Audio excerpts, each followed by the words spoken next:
From our perspective, looks at the lives and behaviors of millennials, Generation Z, and the changes that are happening in our 21st century and the innovators that are making it happen.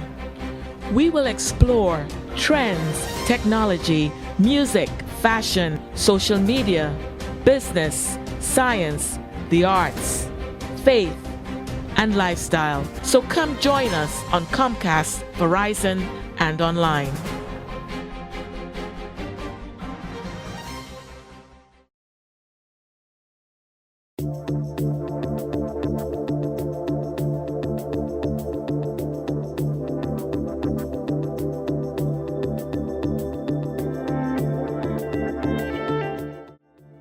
My name is Elmer Pineda. Right. And I'm from Honduras, from Jehovah Chocolate. Great. Did the Mayans invent cocoa? You know, there is a cacao originates in the Amazonia, in a part in Ecuador, Peru, and Brazil. It's a tiny little corner. First cacao originates. Now, chocolate as a drink, there was a National Geographic found 10 years ago, 5 years ago, I don't remember, a small, what do you call this, made out of dirt, a kind of vasish, what do you call this, vasija? A drinking... Vessel? Yeah. Vessel? Mm-hmm. Yeah, a drinking pot, right? Yes. Mm-hmm. Okay, and they find residues of cacao, all 5,000 years old in Honduras. That's the oldest, as of today, the oldest residue of chocolate or something that kind of looks like chocolate, because the Mayans, what they drink was, it was not a fermented bean. Correct. They kind of made a beverage, and they blow on a straw and make this bubbly kind of a foamy drink, very, very bitter. That there's kind of a resembles chocolate, but not the chocolate that the Europeans made. But it was different.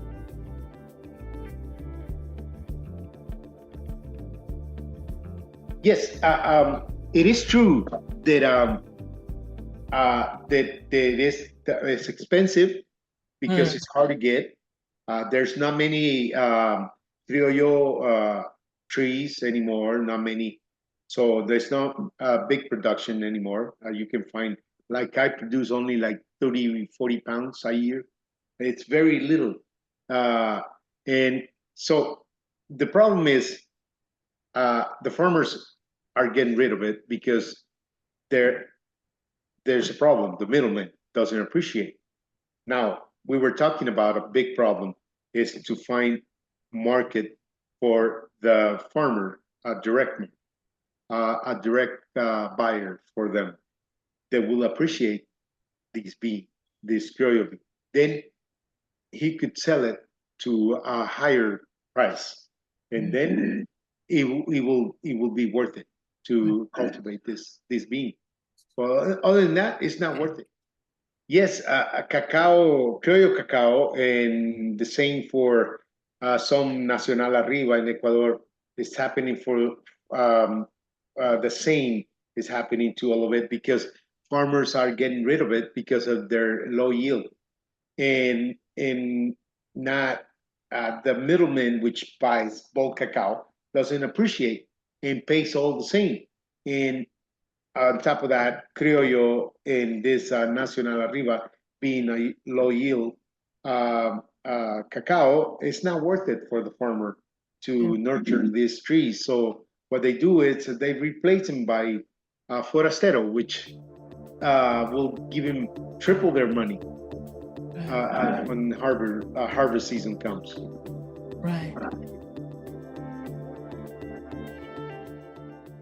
That it's a very sad what is happening in La Mosquitia, where it's one Pusirpi. It's the area. It's mainly populated by the mosquitoes, which is a tribal owned land.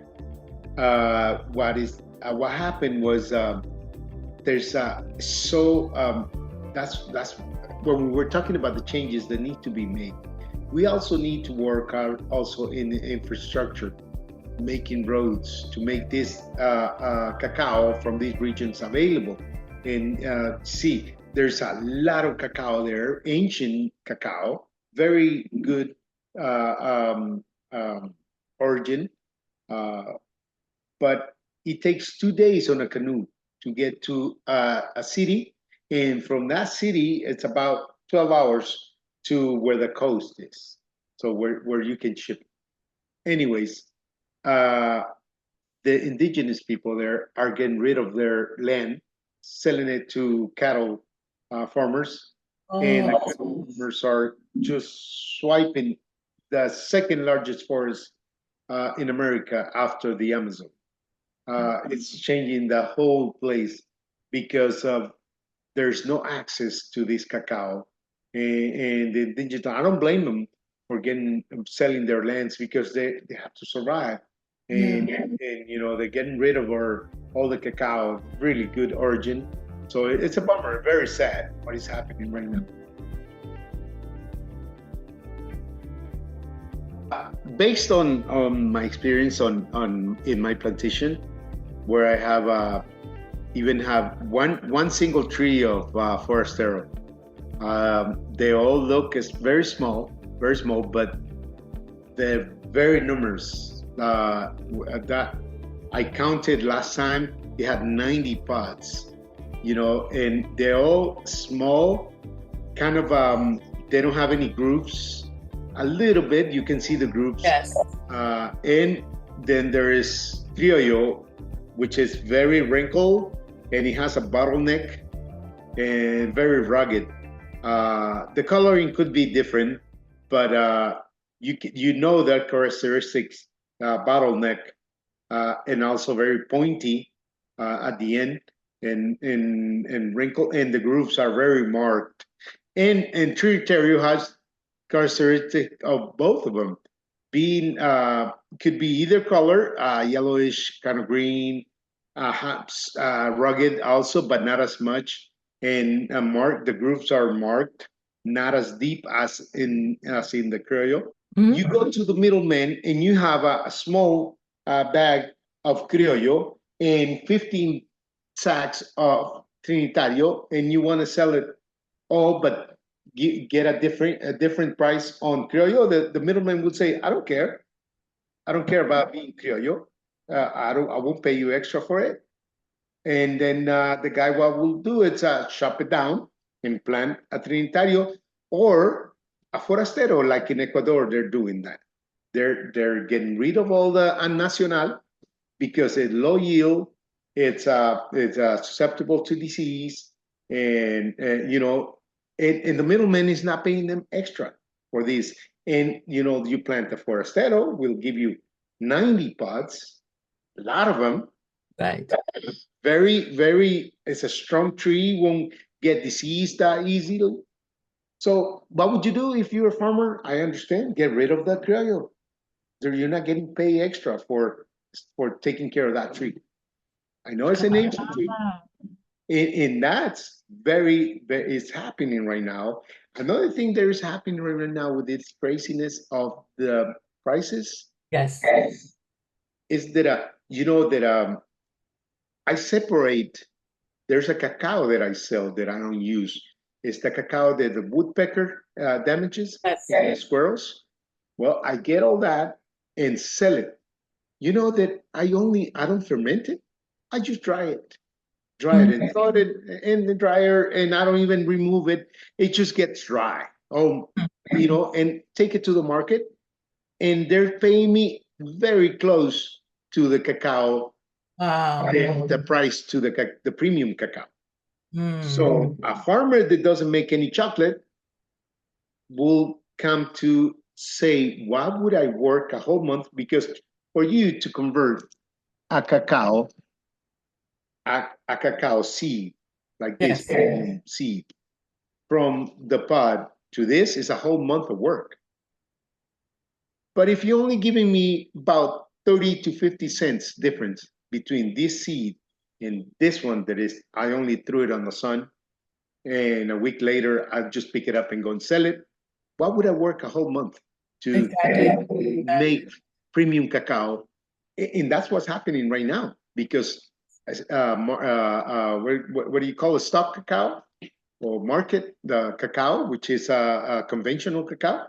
It's very close to what cacao, premium cacao is, because of all the prices that rise up.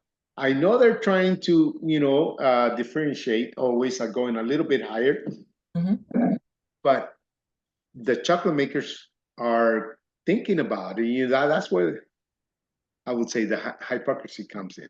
Right. They're always talking about, paying, supporting the farmers. But when it comes to say, okay, let's pay the guy the what's fair, it's very hard, because it's the price will be very surprising. Because I'll tell you right now, normal cacao price a year ago, it was not conventional. The premium cacao they were paying it about $1.50, and conventional cacao was $1. So always like a 50 cents, Right. 75 cents. Okay, but I always made numbers when I started with my plantation, and for me to really come to I wouldn't even say profitable, but even not lose money, the real price will be around $4. So, and that's in Honduras. Once you get it, pay customs and pay the freight forwarder or whatever it is, it'll be probably $7-8.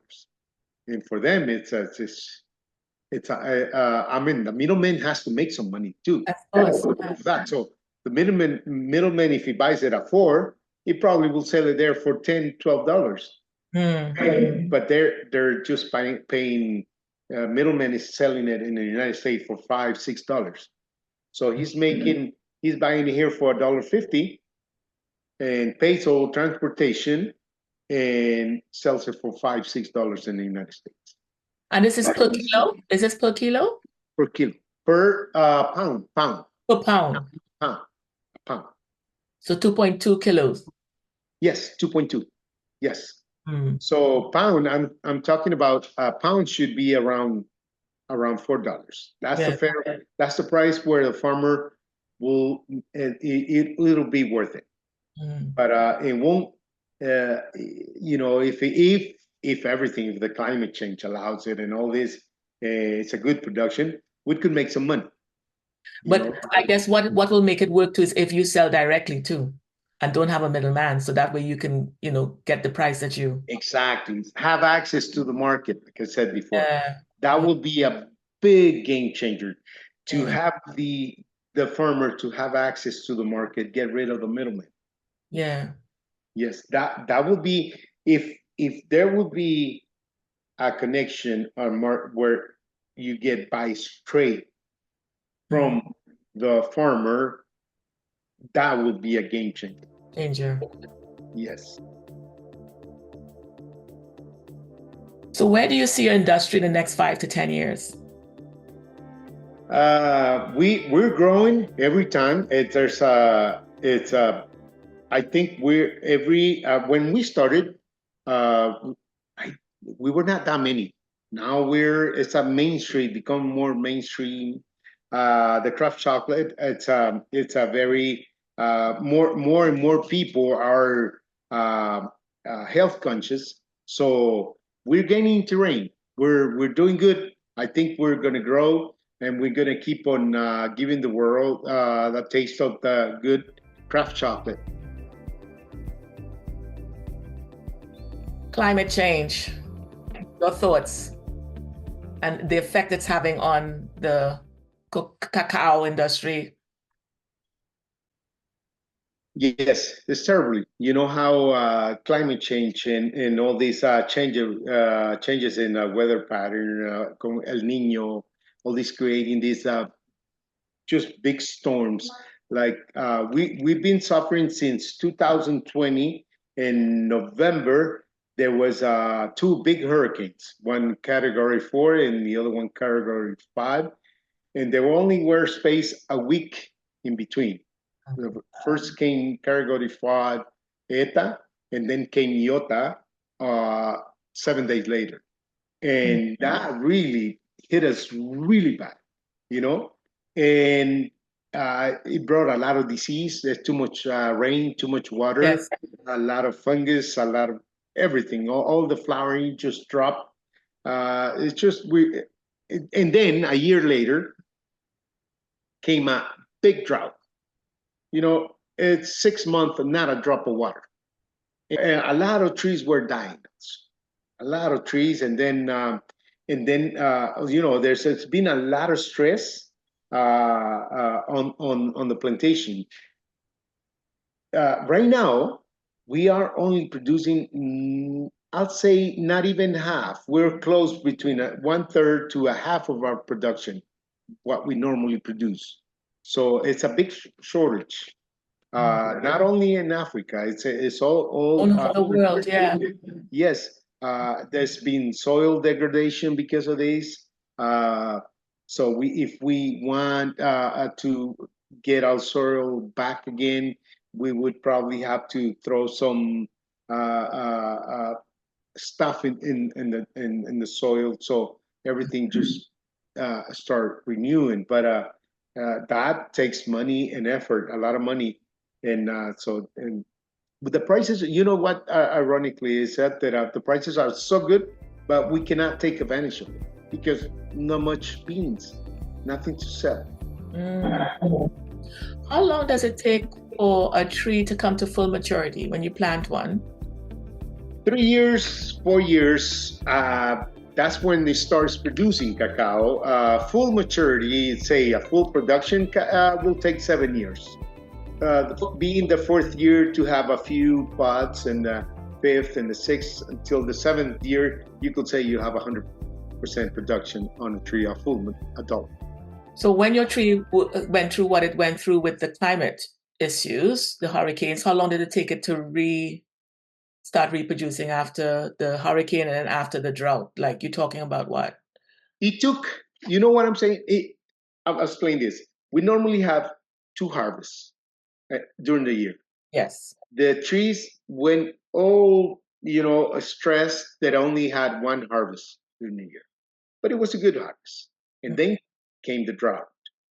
And the drought, now we having a harvest that is the trees. We normally see, this is how crazy it is, and the trees are so stressed, water stressed, that we started the harvest back in January, and you know, during the time in February, March, we normally we harvest every 2 weeks, let's say Okay. every Friday, every other Friday, right? But then there was a time we have to harvest every week because there were so many fruits maturing at one time. And one time, 1 week, for 1 week, we have to harvest every day. The trees were ripening the fruits like in a very accelerated, like reacting to the drought, to the water, to the stress through. So it was, and I was talking to an engineer in FIA, which is a main. They studied all these agricultural processes, and he said they only saw that because they suffer that too in their plantation. And I asked him about it, and he said he had it recorded in back in 1974. That was the time when it did the same thing. I'm sorry, So 1993. I'm sorry, 1993. That's when the trees acted like they were ripening. Every fruit that was kind of big enough but not green. You don't cut the green ones, and normally you keep on looking at it, and it takes about another week for a fruit that has a size but is not ripe enough. It takes 2 weeks for it to be ready. The fruit, the tree was maturing all of them at the same time. But was it good quality? Yeah, it tasted good. It's just the tree. I don't know, but it's just mature, ripening every one of them. Yeah, good quality. It was tasting good. It was good amount of sugar. Same, it's good quality. It's just the tree is kind of reacting and say, okay, I gotta get rid of all my fruits and so I can reproduce and because I'm gonna die. Oh, so what happened after that? They didn't die? No, it did not die. What happened is it started raining. The rains came, and then Yes. the trees. And also, it's when the trees are going to start flowering, they get rid of their leaves, so they concentrate their Oh, energy into flowering. Well, I think that's what was happening. It was kind of a survival thing. It's just ripening to get rid of the fruit faster, right. and so they don't use much energy. Okay. Wow. Interesting. Very Yes. interesting. So it's been very we've been going through very hard times. Our harvests are going very low. But you can use alternatives because you grow vanilla. You could sell those other products, or you don't want to do that. No, pretty much the vanilla that we grow, we use it all. Right. Right. We could sell, but Because vanilla is we very expensive. yeah, it is. We don't have that much like Yeah. Madagascar, but we could sell some, but good thing we don't have to buy it because it's very Right. expensive. They're very Yes, expensive. yeah, and we grow cinnamon, we grow ginger, we grow the pretty much everything around with bananas. So that Turmeric. helps. You grow Yeah, turmeric. what was it? You grow turmeric. Turmeric too. Yes, we That's grow a big one turmeric. too. That's a Yes, big seller as well. yes, and that we grow a lot. We have a lot of that. Right.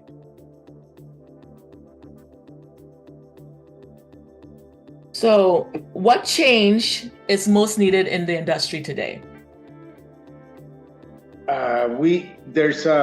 There's some very important. It has to be pricing. That whole method of pricing is just not working for us.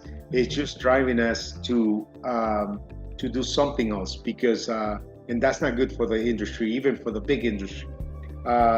We have to find a way to support the small farmers.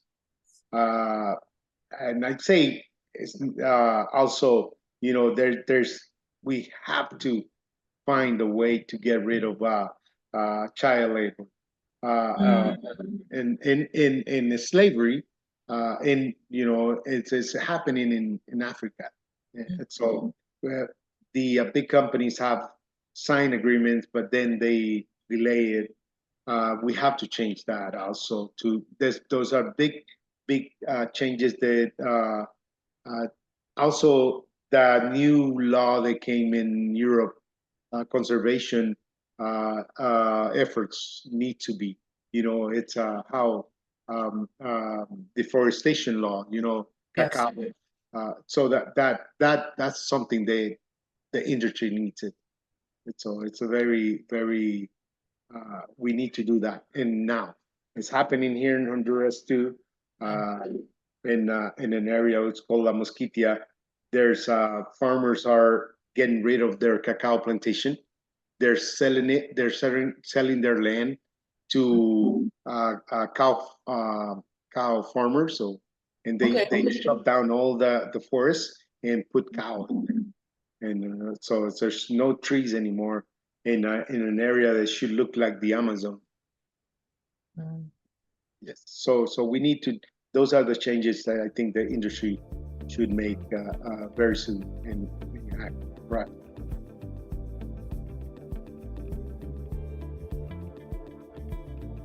What technological changes to the industry have you witnessed over the years?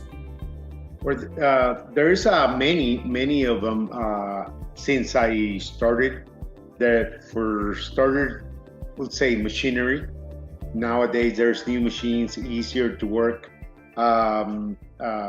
from ball mills to automatic tempering machines. Also, not that I'm using, but I see a lot of precision farming, like the people using these drones, control with GPS for all kinds of uses in farm. When I started using a 3D printer to print over the chocolate, all my confections, and I love that. That was part of the very you could be very creative doing all kinds of art, or say your picture, or a paint from a famous painter, or do anything you want, anything, a picture that you took, you can put it on top of your chocolate. Processing innovations also, there's many techniques, new techniques, also packaging, more nowadays. There's new packaging, ecological packaging, biodegradable packaging. All this is coming up. Also ingredients, how ingredients nowadays, all these sweeteners, all these vegetable based milk, like almond, coconut milk. All this stuff is being used for the vegan chocolate, or for lactose intolerance people. So all this is new. All this is coming up. Sustainable sourcing. All this is it's very interesting how every day this is coming up with new stuff.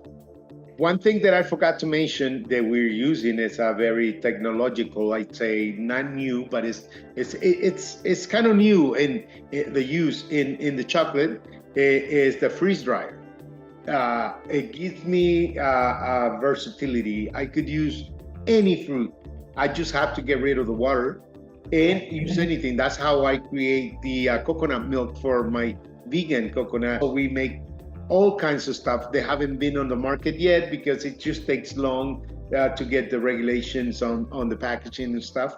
But also that freeze drying products is something new also that on the chocolate.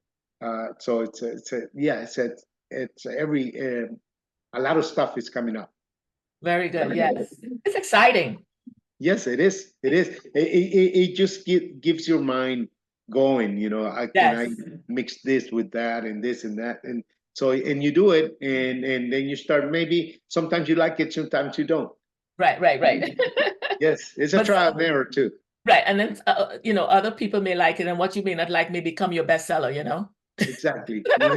And I don't. Sometimes my wife, some of the products, she takes it, she doesn't like them, but then people come and they love it, and we don't have any other option but to keep on doing it. Exactly. Yes. Well, thank you so much for your time. I really appreciate it. It was exciting. It was very informative. And we really appreciate you being on from our perspective. You brought definitely your perspective to the whole cocoa industry. And it was a pleasure meeting with you. And, meeting with you in DC, and then now you're back in Honduras.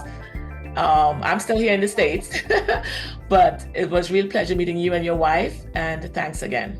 Thank you. The pleasure was ours, and it was a pleasure meeting you in Washington. And now it was an honor being in your program.